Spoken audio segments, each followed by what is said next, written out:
Lijep pozdrav. I dok je u prošlogodišnjoj požarnoj sezoni najgoro je do sada po površini izgorjela jedna Međimurska županija, a ovoga ljeta vatrogasce i poprilična sreća. Ako izuzmemo jučerašnji požar u Lokvi Rogoznici kod Omiša, većih složenijih intervencija baš i nije bilo.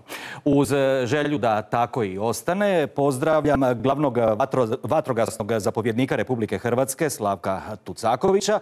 Dobro nam došli. Hvala lijepo, lijepi pozdrav. Te glavnog vatrogasnog zapovjednika Splitsko-dalmatinske županije Dražena Glavinu. Dobro nam došli, gospodine Glavina.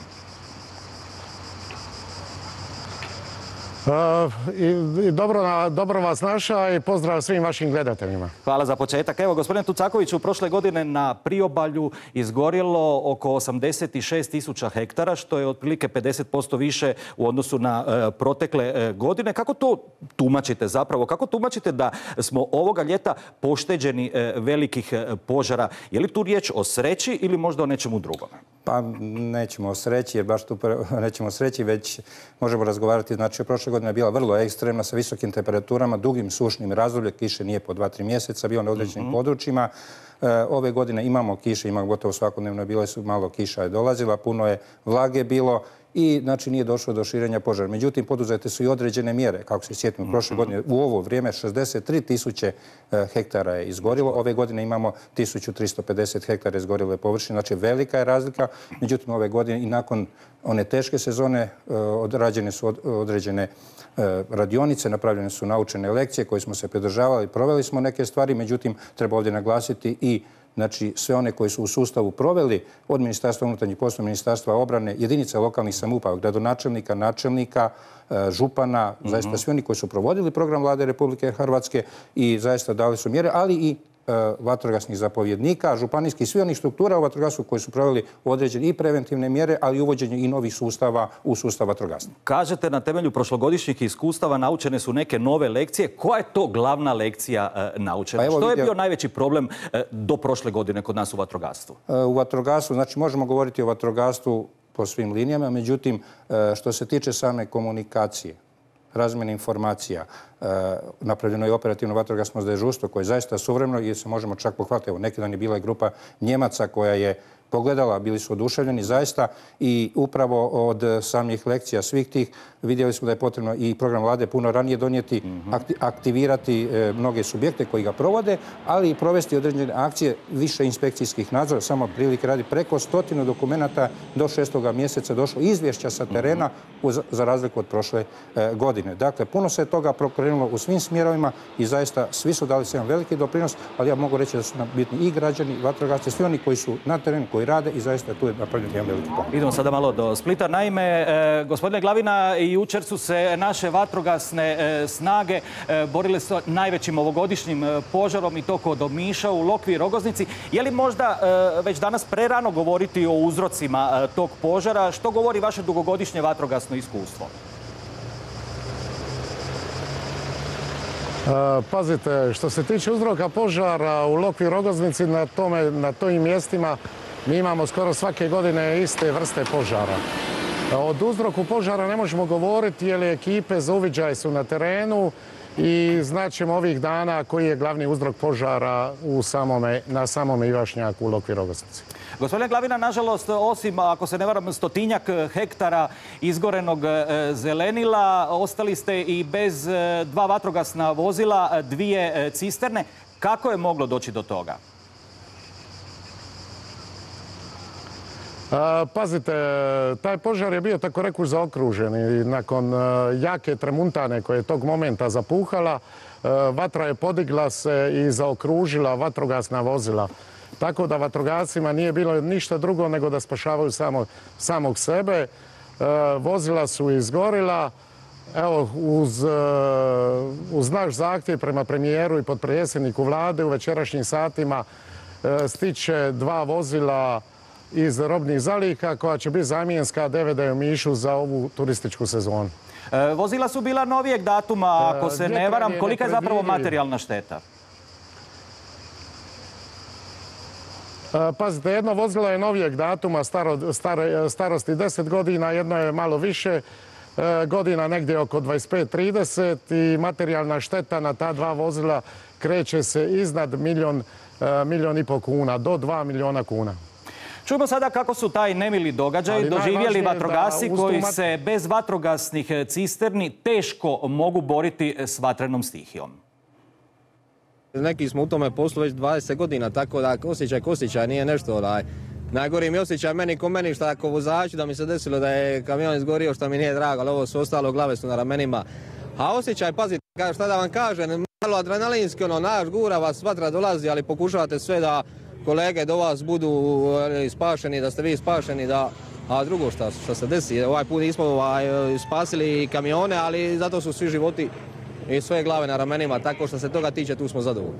Pokušali smo krajnjim svojim naporima, prvo je bilo primarno da se mi spasimo i opremu koju možemo spasiti, ali jednostavno ta, možemo je nazvati, vatrena zvijer je bila jača ovaj put od nas i do zadnje smo se trenutka pokušali spasiti vozila i sve, ali da ne riskiramo dalje svoje živote smo odustali od te borbe i dogodilo se to što se dogodilo i po mene je najbitnije da smo svi živi, zdravi, izvukli se i kamioni će se novi kupiti, tako i sva ostala oprema. Gospodine Glavina, u gašenju jučerašnjeg požara kod vas na terenu po prvi puta je sudjelovalo novo zapovjedno operativno vozilo. Koje su njegove karakteristike? Koju novu kvalitetu u gašenju požara, ali i izdavanju zapovjedi u tom zapovjednom lancu pruža to novo vozilo ispred kojeg se vi upravo sada nalazite? Vozilo koje se nalazi za mene ima sve mogućnosti od kompletne radioveze, spajanjem sa županijskim vodstvom u Splitu, spajanjem sa stožerom civilne zaštite bilo u gradu, bilo u županiji i sa divuljama. Ono omogućiva da imamo sve podatke na jednome mjestu gdje se okupljaju vatrogasci i gdje se slijevaju sve informacije. Ono što prošle godine nije bilo dobro, to je prenos informacija prema medijima. Na taj način sada ispred ovog zapovjednog vozila organiziraju se redovno konferencije za tisak i daju se prave informacije kako onome što se nalazi i dešava na požarištu kao i jučer. Morate znati da je jučera sudjelovalo preko 180 vatrogasaca. Na požarištu sva imena i prezimena i vozila zavedene su u ovome vozilu preko programa UVID, to je program za upravljanje vatrogasnim intervencijama. Tu vam je kartografija, GPS-ovi koji se nalaze u vozilu, praćenje vatrogasnih vozila, dronovi koji snimaju kompletan teren, tako da ima kompletan prijenos slike sa požarišta u stožer civilne zaštite, u Žvoc ili u vatrogasno operativno središte u Divuljama. Gospodine Glavina, hvala vam za sada. Ostanite još s nama malo u Temi dana. Gospodine Tucakoviću, vjerujem da ćete se složiti sa mnom da je zapravo u vatrogastvu najbitnije ulagati u preventivne mjere. Jeste li zadovoljni s tim kako se država prema tome odnosi? Ulažemo li dovoljno? Što nama u ovom trenutku najviše nedostaje vezano uz to pitanje? Zapravo su preventivne mjere vrlo bitne, znači u cjelokupnom sustavu zaštite od požara, ali i naravno poslije u onoj operativnoj misiji, znači kada vatrogasci gase požar, ulaganje u vatrogastvo, ulaganje u vatrogasca, ulaganje u preventivne mjere, znači one putove, provođenje mjera koji su naložene i koji proizlaze iz zakona o zaštiti od požara su zapravo nam najbitniji. Oni će nam puno pomoći, zapravo ćemo svakim ulaganjem višestruko smanjiti i štetu, a i omogućiti što brže i dolazak vatrogasaca i što brže gašenje požara. Upravo uvođenje ovih tehnika kao što su kamere, kao što su dronovi. Ove godine i vojska došla na teren koja je dala dronove. Znači imamo taj dio koji je spojen direktno sa operativnim vatrogasnim zapovjedništvom u Divuljama. Znači imamo puno kamera koje je uvezano, 90 kamera je uvezano opet operativno vatrogasno zapovjedništvo. Uvezane su županijski vatrogasni operativni centri sa kamerama. Imamo projekt Holisti koji je proveden u mnogim županijama. Imamo i u Istarskoj, i u Šibenskoj, i u Splitsko-dalmatinskoj, Dubrovačkoj, Zadarskoj. Znači svim županijama je provedeno. Imamo veliki nadzor kamerama i zaista to je doprinijelo još boljim nadzorom nad požarom, znači bržom reakcijom vatrogasaca i izlaskom na teren. Naravno, ulaganje u vatrogastvo i tehniku, ali posebno najbitnije ulaganje u ljude i to je ono što može doprinijeti još boljoj i sigurnijoj Republici Hrvatskoj. Gospodine Glavina, evo isto pitanje za vas. Jeste li vi zadovoljni s preventivnim mjerama na području Splitsko-dalmatinske županije, koja je naravno izrazito turistička županija i svaki dim koji turisti vide njih preplaši? Jeste li zadovoljni primjerice sa stanjem šumskih putova prosjeka? Pazite, sa stanjem puteva ne možete biti nikad zadovoljni, zato što ti putevi prolazu i preko privatnog i državnog zemljišta. Održavanje je veliki problem tih samih puteva, ali mi sa Hrvatskim šumama ove godine imamo izrazitu suradnju, tako da smo dosta puteva obnovili. I ja iza ljeta krećemo u novu obnovu tih puteva. Puno su pomogle kamere. Pa i ovoga puta, evo, građanima kažemo, ako zapalu u svojim dvorištima, da to mi vidimo na kamerama i da ćemo odmah djelovati, doći do tih dimova da ih tu spriječimo. Što bi danas pohvalio, mi smo danas u ovoj županiji imali novih 5 požara, znači od otoka Visa, Primorskog Dvorca, Moseća i drugih. Velika koordinacija između vatrogasnog operativnog središta, državne uprave, MORH-a, gdje smo sve te požare u rekordnom vremenu stavili pod kontrolu. Znači, izdigli smo se iznad nekih norma koje smo imali prošle godine. I ovo vozilo koje vidite iza mojih leđa napravilo se putem holistik programa i naše županije Splitsko-dalmatinske, tako da u suradnji sa županijom Splitsko-dalmatinskom idemo, sada smo potpisali prvi sporazum za nabavku 16 novih vatrogasnih vozila.